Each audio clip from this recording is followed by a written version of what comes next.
शिवाय नमस्तुभ्यम। हर हर महादेव। आप सभी का दिन शुभ हो। आज शिव पुराण की कथा का बढ़ावा दिन। कलयुग में हर मनुष्य कहीं ना कहीं टूटा हुआ है, कोई संबंधों में, कोई विश्वास में और कोई जीवन की दिशा में। ऐसे समय में हम मंदिर जा सकते हैं, पर कभी कभी मन को शांति तब भी नहीं मिलती। परंतु जब हम शिव जी की कथा सुनते हैं, तब वह कथा नहीं, स्वयं शिव बोलते हैं। शिव पुराण का हर अध्याय एक दर्पण है, जो हमें न केवल शिव जी का दर्शन कराता है, बल्कि हमारे भीतर के डर, दुख और दोषों को भी सामने लाकर उन्हें शांत करता है। आज की कथा भी वही करेगी, इसलिए इस कथा को केवल कानों से नहीं, हृदय से सुनिएगा।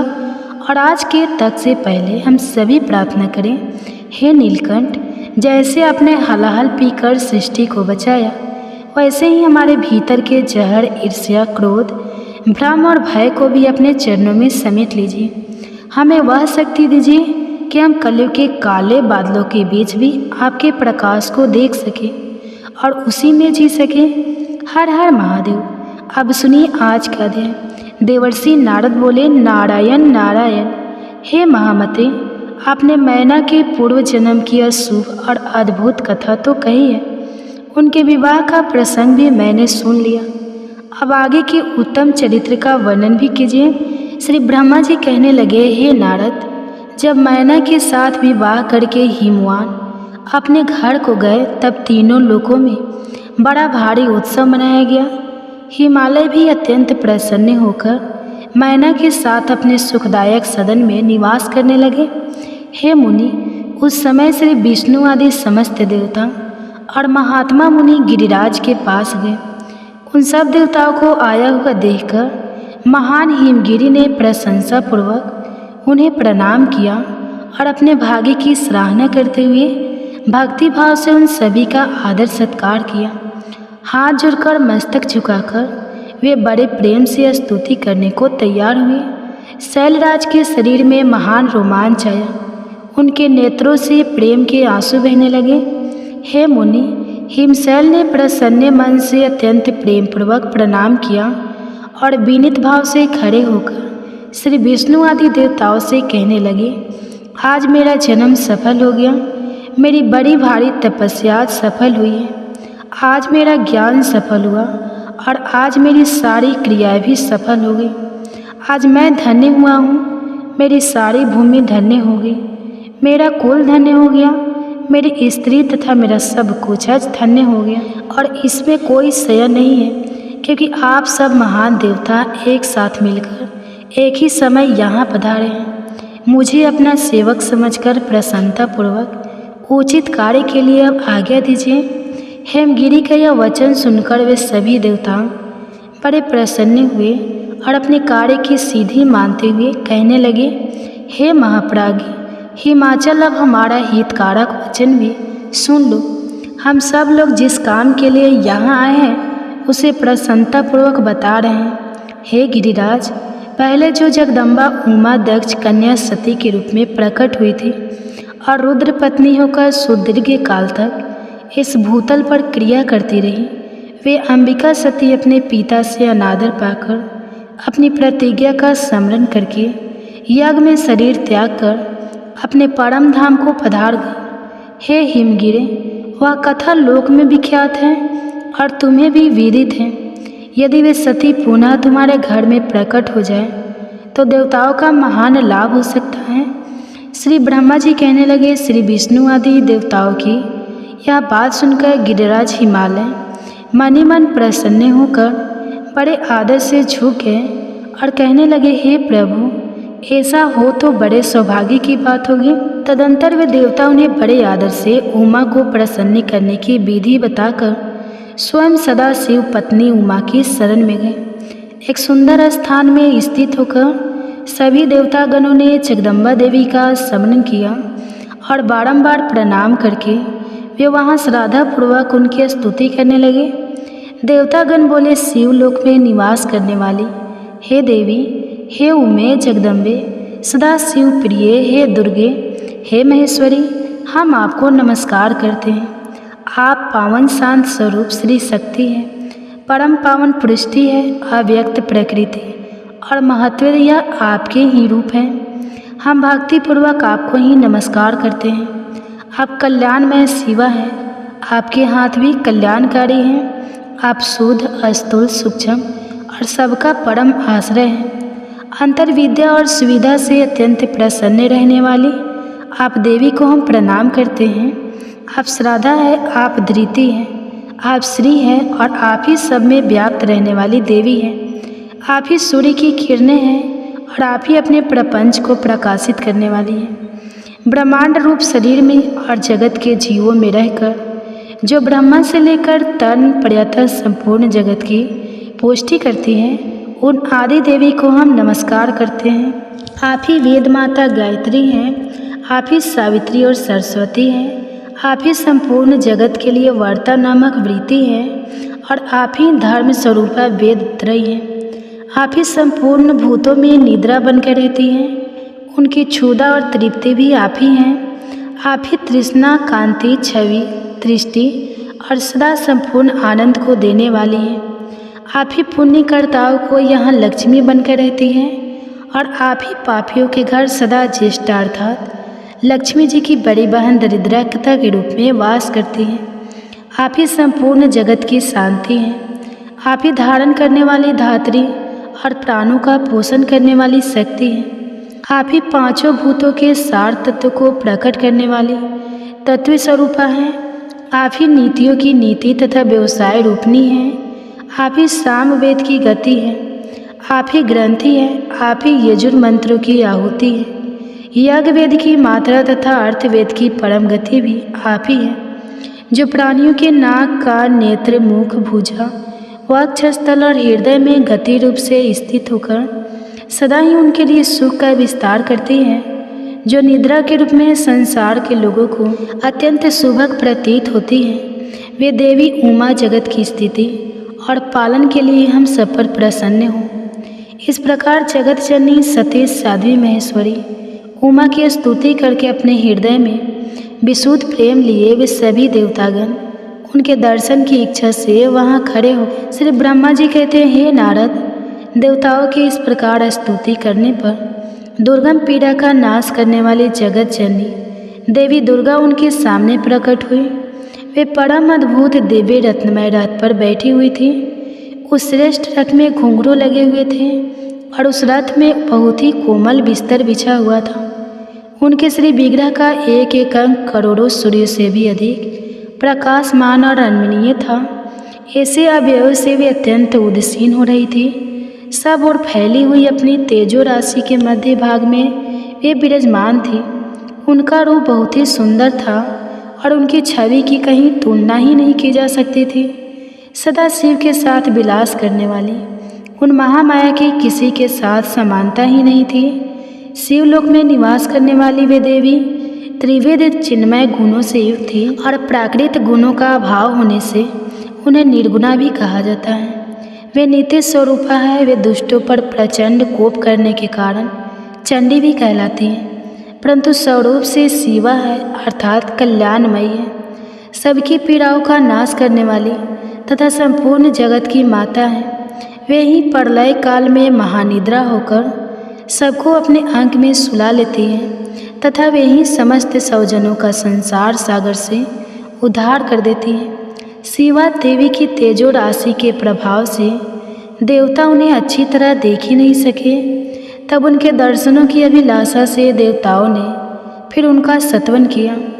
तदंतर दर्शन की इच्छा रखने वाले भगवान श्री विष्णु आदि सभी देवतागण उन जगदम्बा की कृपा पाकर वहाँ उनका सुस्पष्ट दर्शन कर सके। इसके बाद देवतागण कहने लगे, हे अंबिके, हे महादेवी, हम सदा आपके दास हैं। आप प्रसन्नतापूर्वक हमारा निवेदन सुनिए। पहले आप दक्ष की पुत्री के रूप में अवतीर्ण होकर लोक में रुद्रदेव की वल्लभा हुई थी।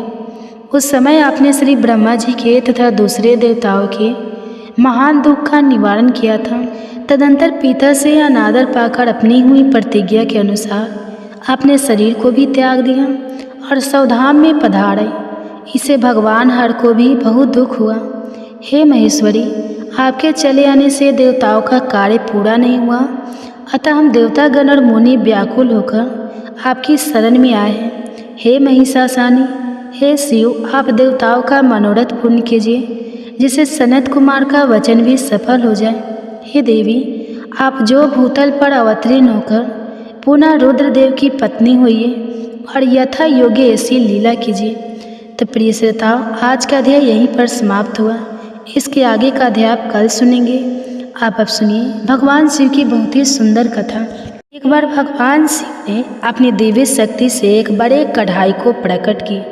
कढ़ा जिसमें हम भोजन पकाते हैं और जिसे हम कढ़ाई कहते हैं। तो अब भगवान शिव कढ़ाई को प्रकट करके उसे एक तरफ रखकर ध्यान में मग्न हो गए। इतनी देर में माता पार्वती स्नान करके भगवान शिव के समक्ष आती हैं और आकर उन्होंने क्या देखा कि भगवान शिव के सामने एक बड़ा सा भारी भरकम काढ़ा रखा हुआ है और उसी के सामने भगवान शिव ध्यान मग्न बैठे हुए हैं। अब तो देवी पार्वती बड़े आश्चर्य में पड़ गई। अब वे महादेव के ध्यान से बाहर निकलने की प्रतीक्षा करने लगी। जब महादेव का ध्यान समाप्त हुआ तब देवी पार्वती ने पूछा, हे देव, हे त्रिलोकीनाथ, हे मेरे प्रभु, बड़ा ही आश्चर्य है प्रभु, यह भारी भरकम बड़ा सा कढ़ा यह किस लिए लाया गया है? इससे पहले कि माता पार्वती आगे कुछ पूछती, भगवान शिव मुस्कुराते हुए बीच में बोले, देवी, हे पार्वती, आप इस कढ़ाई को देखकर इतना आश्चर्य मत कीजिए, क्योंकि आप हर दिन कोई ना कोई प्रश्न लेकर हमारे सामने प्रस्तुत हो जाती हैं और जब मैं उसका उत्तर देता हूँ और कहानी सुनाकर आपका मन बहलाता हूँ तभी आपको संतुष्टि होती है। इसलिए देवी, आज हमने इसी का प्रबंध किया है। प्रिय भक्तजनों, चलिए आगे सुनते हैं फिर आगे क्या होता है। जो प्रिय भक्तजनों, इधर बड़े कढ़ाई को देखकर माता पार्वती सोच में पड़ गई और भगवान शिव माता पार्वती को आधी अधूरी बात सुनाकर मुस्कुराकर फिर से ध्यान मग्न हो गए। अब इधर चलिए देखते हैं कि इसके बाद क्या होता है। इधर अनंत ब्रह्मांड में चारों युग, चारों भाई एक साथ बैठकर बात कर रहे होते हैं। चारों एक साथ बैठे थे। अब बातों ही बातों में एक दूसरे से वाद विवाद करने लगे। सब आपस में यही कहने लगे कि हम तुमसे बड़े हैं, हम तुमसे महान हैं। तो कोई कहता है हम तुमसे श्रेष्ठ हैं। अब सभी खुद को एक दूसरे से श्रेष्ठ बताने की कोशिश करने लगे। तब सबसे पहले सतजु कहने लगा कि अरे मूर्खों, तुम सब मुझसे छोटे हो, भला तुम मेरी बराबरी कैसे करने लगे? जब त्रेता युग ने सतजु की यह बात सुनी तो उसने कहा कि तुम सबसे बड़े कैसे हो सकते हो? अरे तुम सब में से बड़ा तो मैं हूँ, मैं ही सर्वश्रेष्ठ। तुम सब मुझसे भला श्रेष्ठ कैसे हो सकते हो? इतने में ही द्वापर युग भी बोल उठा कि तुम मुझसे श्रेष्ठ कैसे हो सकते हो? अरे तुम सब में से श्रेष्ठ तो मैं हूँ, तुम लोगों का श्रेष्ठ होने का तो कोई सवाल ही नहीं उठता। अब उन सब की बात सुनकर भला कलयुग कैसे चुप रहता? कलयुग भी बीच में बोल उठा, तुम तीन मुझसे श्रेष्ठ बन रहे हो। अरे असलियत तो तुम जानते ही नहीं, असलियत तो यही है कि श्रेष्ठ मैं ही हूँ। इस तरह से अब वाद विवाद करते करते वे चारों युग आपस में ही लड़ाई झगड़ा करने लगे। अब चारों युगों ने मिलकर एक योजना बनाई। वे आपस में कहने लगे कि इस तरह तो वाद विवाद करके कोई फैसला ही नहीं हो पाएगा। हम सब मिलकर क्यों ना कैलाश पर्वत पर चलें। वे चारों युग आपस में कहने लगे कि इस प्रकार लड़ते रहें तो अच्छा होगा, हम सब मिलकर कैलाश पर्वत पर विराजमान भगवान शिव के पास चलते हैं। अब तो वही हमारा फैसला करेंगे।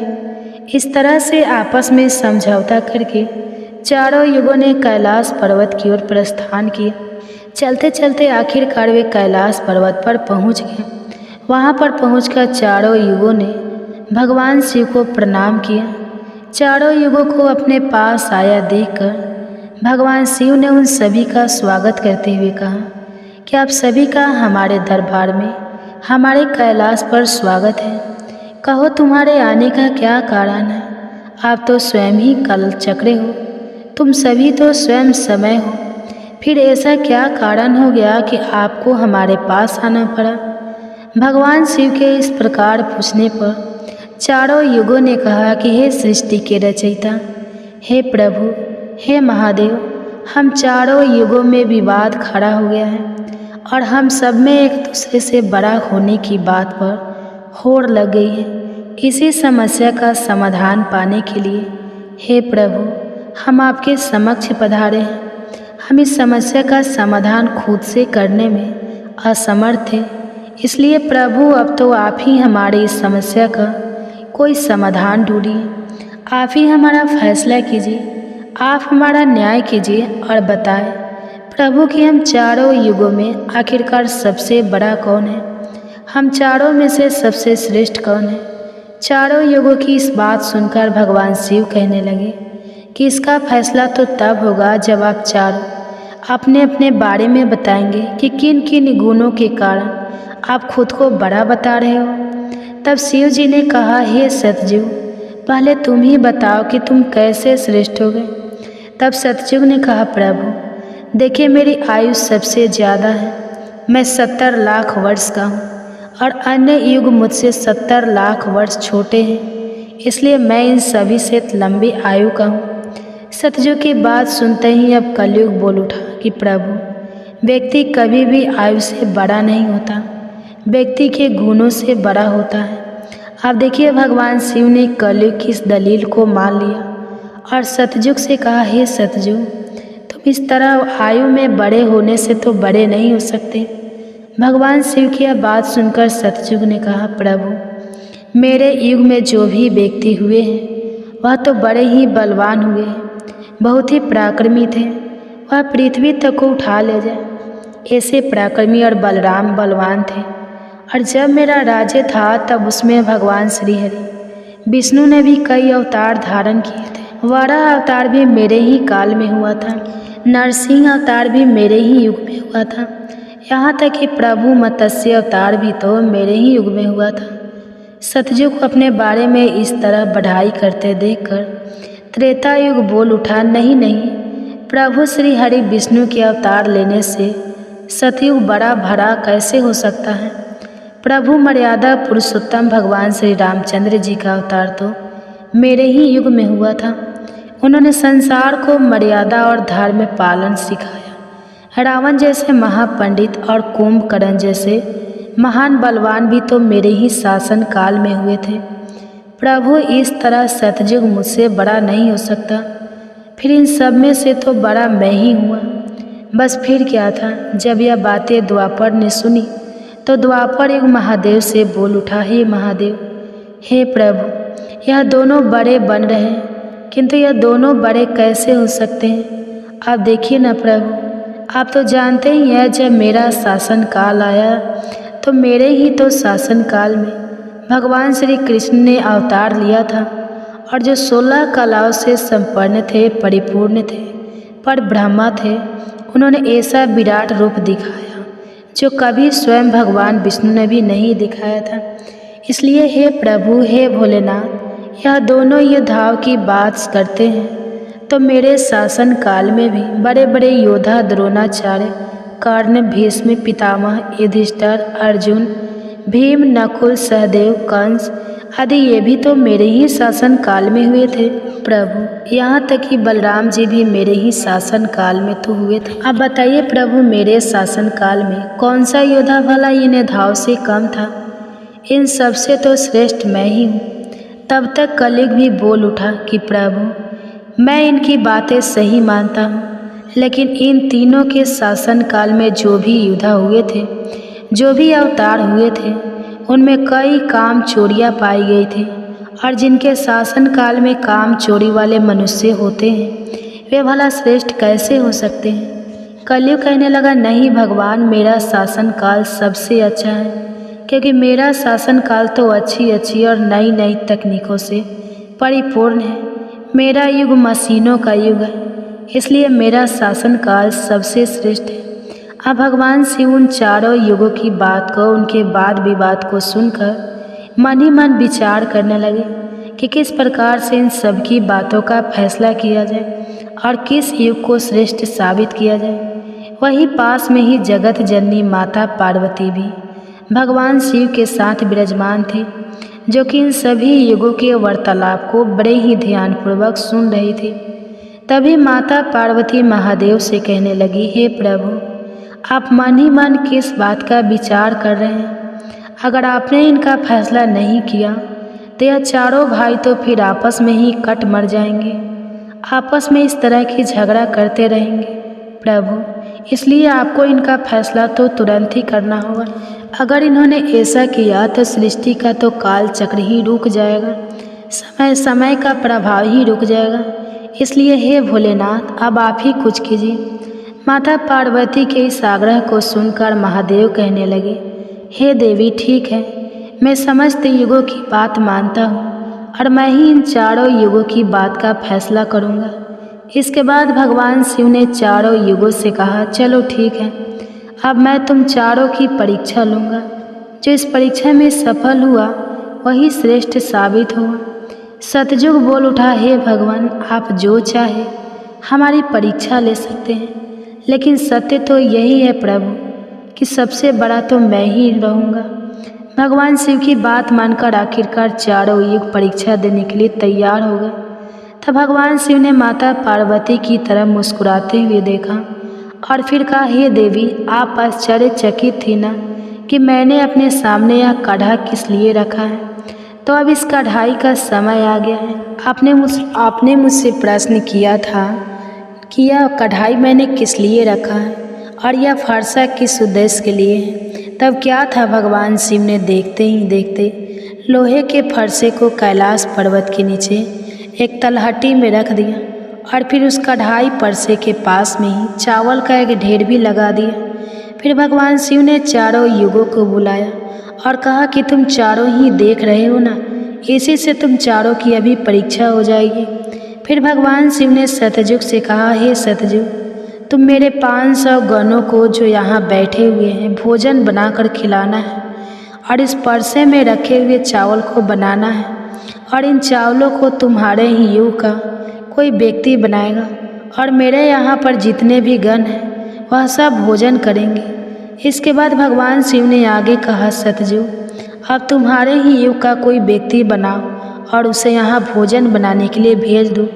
तब तक हम सभी लोग यहाँ खड़े होकर देख रहे हैं। भगवान शिव की बात जब सतयुग ने सुनी तो उसने ही बड़ा बलवान योद्धा बनाया। फिर सतयुग ने उस योद्धा से कहा कि जाओ बेटा, इस कढ़ाई में चावल बनाओ और बनाकर भगवान शिव के इन सभी 500 गणों को भोजन कराओ। अपने स्वामी की बात सुनकर वह सतयुग का व्यक्ति वहाँ आकर के देखता है जो हजारों टन से भी ज़्यादा का कड़ा है। उसने वहाँ पर एक चूल्हा तैयार किया और उस चूल्हे पर उस कढ़ाई को रखकर लकड़ियों की व्यवस्था की, आग जलाई और उस कढ़ाई में पानी डाला, फिर चावल डाले और जब चावल बनकर तैयार हो गए तब उसने भगवान शिव के सभी गणों को एक पंक्तियाँ में बैठा दिया और उन सभी को उसने भोजन कराया। सभी गुणों को भोजन कराने के बाद वह बलवान योद्धा अपने स्वामी सतयुग के पास वापस आया और उसे प्रणाम किया। तो सतयुग ने शाबाशी से उसकी पीठ थपथपाई और कहा कि आज तुमने मेरी लाज रख ली, अब तुम यहाँ से जा सकते हो। इसके बाद भगवान शिव ने त्रेता युग से कहा कि त्रेता, अब तुम अपने युग के कोई व्यक्ति को भेजो और यह जो कढ़ा रखा हुआ है इनमें चावल बनाकर मेरे सभी गणों को खिलाओ। त्रेता ने सुना तो कहने लगा कि ठीक है प्रभु, जैसी आपकी आज्ञा। अब त्रेता युग ने भी अपने समय के समान महान बलशाली कुंभकर्ण जैसे बलवान व्यक्ति को उत्पन्न किया और उससे कहा कि हे पुत्र, यह मेरे परीक्षा की घड़ी है, तुम्हें भगवान शिव के समस्त सभी समक्ष गणों को भोजन बनाकर खिलाना है। त्रेता युग के व्यक्ति ने उसे प्रणाम किया और उसके बाद वह वहाँ से तलहटी में चला गया। तलहटी में आकर उसने चूल्हा बनाया, लकड़ियों की व्यवस्था की, आग जलाई और एक हाथ से ही उस भारी भरकम कढ़ाई को उठाकर देखते ही देखते चूल्हे पर रख दिया। फिर उसमें पानी डालकर चावल डाले और जब चावल पक गए तब सभी गणों को बुलाकर उन्हें खाने के बाद भोजन कराया। इसके बाद वह वहाँ से तुरंत कैलाश पर्वत पर पहुँच गया जहाँ पर चारों युग विराजमान थे। इस प्रकार से त्रेता युग ने भी अपना कार्य पूर्ण किया। अब बारी आई द्वापर युग की। भगवान शिव ने द्वापर युग से कहा, हे द्वापर, अब मैं तुम्हारी परीक्षा लूँगा। जिस प्रकार से सतयुग और त्रेता युग ने परीक्षा दी है, ठीक इसी प्रकार से तुम्हें भी अब परीक्षा देनी होगी। यह सुनकर द्वापर युग ने बलशाली भीम के समान एक व्यक्ति को उत्पन्न किया और उसे आदेश दिया कि हे पुत्र, यह मेरे परीक्षा की घड़ी है, तुम्हें मेरी लाज रखनी है। अब तुम जाओ और बड़े से कढ़ाई में चावल बनाकर भगवान शिव के सभी गणों को भोजन कराओ और मेरी लाज बचाओ। यह सुनकर द्वापर युग के व्यक्ति ने अपने स्वामी को प्रणाम किया और वहाँ से तलहटी में चल पड़ा। तलहटी में जाकर उसने सबसे पहले चूल्हा बनाया, फिर आग जलाने के लिए लकड़ियाँ ढूंढी। लकड़ियों को चूल्हे में डालकर जलाया और पूरी ताकत लगाकर उसने उस बड़े से कढ़ाई को उठाकर जैसे तैसे खींचकर उसे चूल्हे पर रख दिया। वह तो द्वापर युग का व्यक्ति था, तो उसे थोड़ा ज़्यादा जोर लगाना पड़ा और बड़ी मुश्किल से वह कढ़ाई को उठा पाया। इस प्रकार से द्वापर युग के व्यक्ति ने भी चावल तैयार किए और भगवान के सभी गणों को भोजन कराकर वह फिर अपने स्वामी के पास वापस आया। उसके स्वामी द्वापर युग ने उसकी पीठ थपथपाई और उसे वहाँ से विदा किया। अब बारी आती है कलयुग की। तब भगवान शिव कहते हैं, हे कलयुग, अब तुम्हारी बारी है। तुम उस कढ़ाई का वजन देख रहे हो ना, उसका वजन कम नहीं होगा, उसका वजन उतना ही रहेगा, हजारों टन का। लेकिन अब तुम्हें परीक्षा देनी है। तुम तो मानने को तैयार ही नहीं थे कि तुम सबसे छोटे हो, लेकिन तुमने माना ही नहीं। तुम्हारे युग के आदमी की आयु भी मात्र 100 वर्ष की है। सतयुग की आयु 1,00,000 वर्ष होती है, त्रेता युग में 10,000 होती है और द्वापर में 1,000 होती है। और हे कलयुग, तुम्हारे शासन में तो मात्र 100 वर्ष की आयु है। तुम्हारा आदमी भी छोटा होता है। जब भगवान शिव की बातें कलयुग ने सुनी तो कलयुग कहने लगा कि ठीक है प्रभु, मैं आपकी बात मानता हूँ, लेकिन आप मुझे पहले ही इस तरह से कहकर हताश मत कीजिए। प्रभु, आप तो एक न्यायकर्ता हैं, आपको सभी को बराबर मौका देना चाहिए। भगवान शिव कहने लगे, हे कलयुग, यह कढ़ाई देख रहे हो, हजारों टन का है। वहाँ चावल रखा है, हजारों किलो टन के हैं। और हे कलयुग, तुम्हारा व्यक्ति क्या यह काम कर पाएगा? कलयुग ने कहा, ठीक है प्रभु, अब आप मेरी करनी भी देखिए। कलयुग की बातें सुनकर तीनों युग उस पर हंसने लगे। भगवान शिव भी कलयुग की बातें सुनकर बड़े ही आश्चर्यचकित थे। अब कलयुग ने भगवान शिव से आज्ञा लेकर बड़े ही बुद्धिमान व्यक्ति को पैदा किया, जो बड़ा ही दिव्य व्यक्ति था। वह बहुत ही बुद्धिमान और सर्वगुण संपन्न था। इस तरह के गुणवान व्यक्ति को कलयुग ने पैदा किया और पैदा करने के बाद वो उस व्यक्ति से कहने लगा कि मेरे बेटे, अब तुम्हें अपनी शक्ति दिखानी है। कठिन परीक्षा का समय है। यदि तुम इसमें सफल हो गए तो मैं चारों युगों में सबसे छोटा हो जाऊंगा। कलयुग की बात सुनकर वह व्यक्ति अपने महाराज से कहने लगा, हे महाराज, इस एक कढ़ाई की बात करते हैं, आप इसे हजारों कढ़ाई भी अगर मेरे सामने आ जाए तो वह भी मेरे सामने कुछ नहीं है। जब उस कलयुग के व्यक्ति की यह बातें तीनों युगों ने सुनी तो वे उस पर हंसने लगे। अब वे हंस हंस कर आपस में कहने लगे कि आज एक छोटा सा आदमी जिसकी लंबाई मात्र 3 हाथ है, यह भला क्या कर लेगा, जबकि हम युगों की लंबाई तो बहुत अधिक है। प्रिय भक्तजनों, यह बात तो बिल्कुल सत्य है कि सतयुग के लोगों की लंबाई 21 हाथ और त्रेता युग के व्यक्ति की लंबाई 14 हाथ थी और द्वापर युग के व्यक्ति की लंबाई 7 हाथ थी। और अब कलयुग के व्यक्ति की लंबाई तो मात्र 3 हाथ ही होती है। तीनों युग अब बड़ी जोर जोर से कलयुग पर हंस रहे थे। इधर कलयुग का आदेश पाकर वह कलयुगी व्यक्ति उस तलहटी में गया। तलहटी में आकर उसने देखा कि कढ़ाई का वजन तो सचमुच बहुत ही ज़्यादा है, इसे मैं आसानी से उठा नहीं पाऊंगी। तो उस व्यक्ति ने दिमाग लगाया और उस कढ़ाई के नीचे मिट्टी खोदना शुरू कर दिया। कढ़ाई तो उसने हिलाया तक नहीं, बल्कि उस कढ़ाई को बिना हिलाए डुलाए उसके नीचे एक भट्ठी तैयार कर दी। अब उसे लकड़ियाँ ढूंढने में भी ज़्यादा समय नहीं लगाना पड़ा, क्योंकि वहीं पर कुछ अधली लड़कियाँ पड़ी हुई थी। वह कलयुग का व्यक्ति कितना दिमाग वाला था। उसने कुछ भी नहीं किया, कढ़ाई के नीचे भट्टी खोद दी और उसी में आग जला दी। चावल को कढ़ाई में डाल दिया और चावल में पानी डाल दिया। चावल इस प्रकार पककर तैयार हो गया। तब उसने भगवान शिव के 4 गणों को बुलाया और उन गणों से कहा कि आप मेरा साथ दीजिए और इन चावलों को आपस में परोस लीजिए।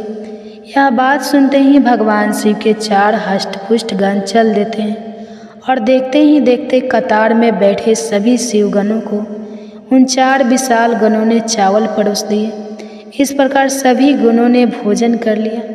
तब कलयुग के व्यक्ति ने उन 4 गणों से कहा कि अब आप सभी भोजन कर सकते हैं। तब कलयुग के उस व्यक्ति ने उन 4 गणों को भी भोजन कराया, फिर उस कढ़ाई को साफ किया और कढ़ाई को वहीं छोड़ दिया। इस तरह उसका काम भी पूरा हो गया। अब कलयुग का वह व्यक्ति भी अपने स्वामी के पास कैलाश पर्वत पर आ गया और कहने लगा कि हे प्रभु, मैंने आपका काम कर दिया है। कलयुग ने यह सुना तो बहुत खुश हुआ। तब उसने उस कलयुगी व्यक्ति की पीठ थपथपाई, फिर कहा कि हे पुत्र, तुमने बहुत अच्छा काम किया और इस परीक्षा की घड़ी में मेरा साथ दिया। ऐसा कहकर कलयुग ने उस व्यक्ति को वहाँ से विदा कर दिया। इसके बाद कलयुग ने हाथ जोड़कर भगवान शिव से कहा, हे भगवान, अब आप ही निर्णय कीजिए कि हम सब में से बड़ा कौन है। भगवान शिव कहने लगे कि मैंने तुम चारों युगों की बहुत अच्छे से परीक्षा ली। जब सतयुग की बारी आई तो उसने चूल्हा बनाया, उस पर कढ़ाई रखा, आग जलाई, चावल डाला, पानी डाला। फिर चावल पक गए तो उसने मेरे गणों को बिठाकर उसने स्वयं उन्हें भोजन परोसा, उन्हें खिलाया और अपना कार्य पूरा किया। जब त्रेता और द्वापर की बारी आई तो उन्होंने भी बिल्कुल ऐसा ही किया।